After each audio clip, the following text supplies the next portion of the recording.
একদিন গ্রামের ধানক্ষেতের পাশে এক খালি মাঠ ছিল। সেই মাঠে দুপুরে রোদ পোহাতে আসত একদল বিড়াল।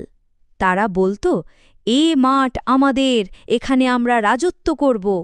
কিন্তু সন্ধ্যায় মাঠে আসত একদল কুকুর। তারাও গর্জে উঠত, না, এ মাঠ আমাদের, এখানে শুধু আমরাই খেলব। শুরু হলো তর্কাতর্কি। বিড়ালরা ল্যাজ উঁচু করে হিসহিস করতে লাগল। কুকুররা দাঁত বের করে ঘেউ ঘেউ করতে লাগল। হঠাৎই তর্ক থেকে মারামারি শুরু হলো। বিড়ালরা একসাথে লাফিয়ে কুকুরদের ওপর ঝাঁপিয়ে পড়ল। কুকুররা আবার তাদের ঘেউ ঘেউ করে তাড়া করল। মাঠ কাঁপতে লাগল, ধুলো উঠতে লাগল।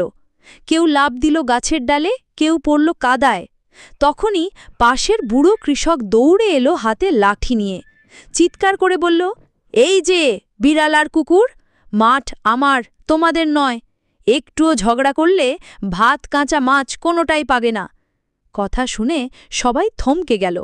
বিড়ালরা একে অপরের দিকে তাকালো, কুকুররাও চুপ হয়ে গেল।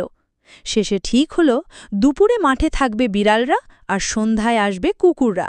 মাঠ ভাগ হলো, কিন্তু ঝগড়া মিটে গেল।